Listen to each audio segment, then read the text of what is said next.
Hey everyone, Tony Ferrer, Vegas Hyper Adventures. So today I'm coming to you from the late night trailhead, and I just wanted to do a quick review on my Trek Marlin 8.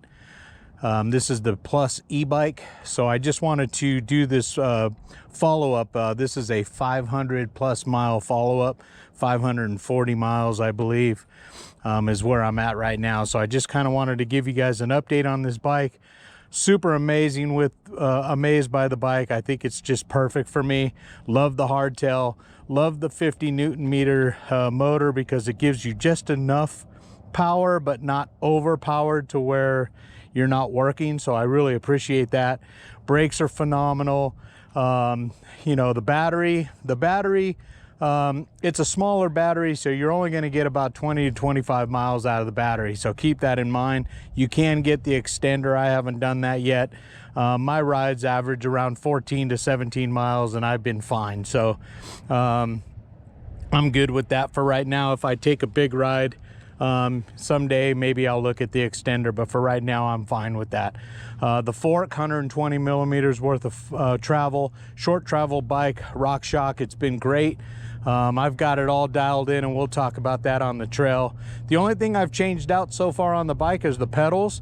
I went with the Fokker knockoffs, the Fokker pedals, and then I went with the maxxis aggressor on the back and a maxxis Assegai on the front. 29 by 2.5 in the back, 29 by 2.6 in the front, and it's been perfect. The tires that came with it, they were a little thin, and you know, it was getting sealant all over the place. So we'll talk more about it on the ride, but for right now, this has been an incredible bike, and yeah, we'll go over it more on the trail. So I'll catch you then. All right, so let's go ahead and start this video. So I'm climbing Badger Pass right now, Las Vegas, Nevada. And this is just a nice, sweet little climb up to 3 miles a mile. Just gradual all the way up. And yeah, it's just a very nice climb. Perfect for this Trek Marlin.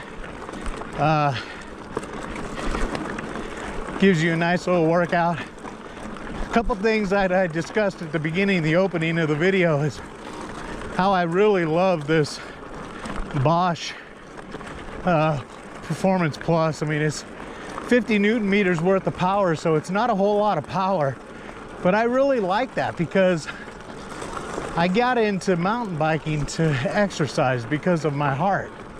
So I like having the e-bike because it allows me to really ride and I'm not overexerting myself,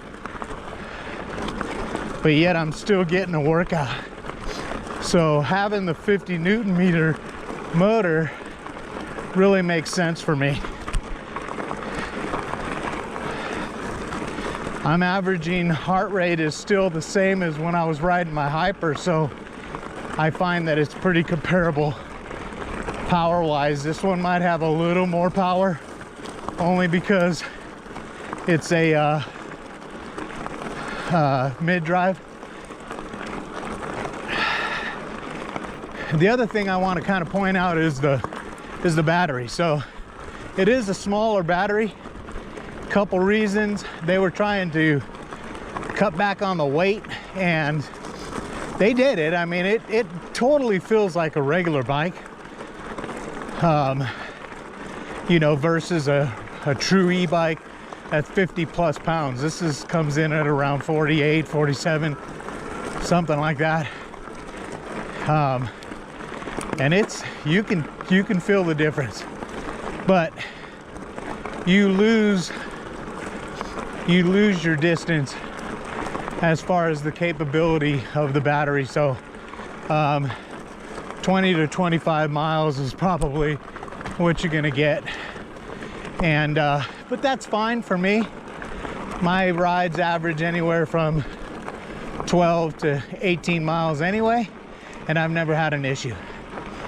If I do 18 miles, I have about 30 to 20, 28, 27, 29 I think is the lowest I went.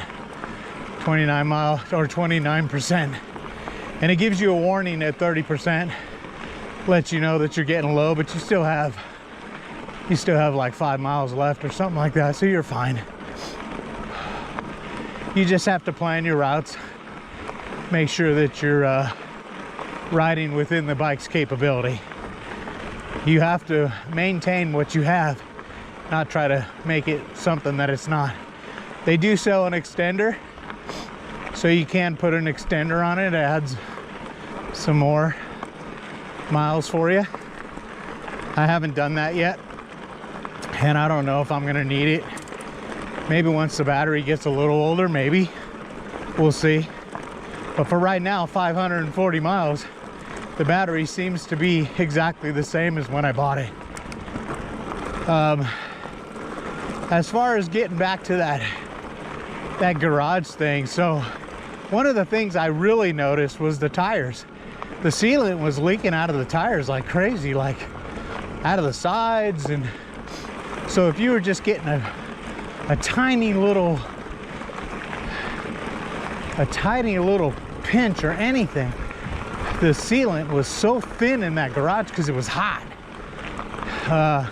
I mean, that's my own opinion. I think so. I mean, it was horrible. And so once I took it in the house, that stopped. So I only can imagine that that's what it was. It's just, it was so hot. You figure 105, I mean, even 100 degrees outside.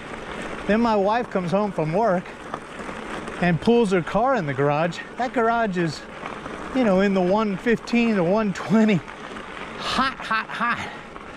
And so that's not good for not only the tires, but the battery too. I mean, we keep our other batteries in the cool place inside the house. So why would this be any different? So I put it in the house, and I'll probably continue to do it even through the winter because it does get cold too. And better to be safe than sorry. So that's one of the downfalls, which is probably the only downfall. Once I replace the tires, this thing's a beast. It rides great, it's very quiet, it's agile, it's reliable so far, knock on wood. And I've been very pleased with it. I haven't done anything else to the bike. I added the quad lock. I use the app. I like the app. It kind of keeps everything, you know, your miles and how much power, and you know, making sure your cadence is the same on all the rides, blah blah blah. So that's always been a good thing. It's really all I use it for. I haven't used the lock feature or nothing, but I don't leave my bike by itself anyway. I take it everywhere I go. Even when I use the bathroom at the trailhead, I take it in the bathroom with me. Shit, I don't trust anybody. But anyhow, that's it, man. The bike it's a beast. Oh, and one more thing about Trek. Trek has been great. I mean, I know there's mixed opinions out there, but I just think the service here in Las Vegas, Southwest area, they've been phenomenal. Every time I go in there, they're friendly, they're knowledgeable, they help me out. When I bought the tires, I purchased the back one. I purchased from Trek because I went in there with a puncture and it was leaking bad. So again, that's when I was still keeping it in the garage. That sucker couldn't seal up, and it should have sealed up, but I just said screw it, just replace the tire. And so we put that on, and then the front one I replaced not too long ago, and that one's made a world of a difference. But they put the tires on for me because I haven't done that yet. I don't have a compressor to bead the tire, but I did do the sealant. They showed me how to open the Presta valve and stick a tie strip down in there to check to see if you have sealant. If you see the little sealant on the tie strip, you know you're good to go. It's kind of like a dipstick. If you don't see any sealant, then just add some. It's not as daunting as I thought it was when I first got the bike. I was like, oh shit, I've never done this. But it was super easy, quick, and it works. So, but yeah, so appreciate you guys following and watching. Just wanted to do this review, give you guys another heads up or thought about if you're purchasing this bike. It's so worth it, and try to work the deal. You know, you got to try to get the best deal possible. I think they're all working to try to get rid of the bikes. So, you know, don't just walk in there and pay the full price. Try to work a deal if you could, just like anything. But yeah, again, thanks for watching, and hope you guys have a great Labor Day weekend. We're about to head to Newport Beach for the weekend, take the bikes and do a ride out there out of Crystal Cove.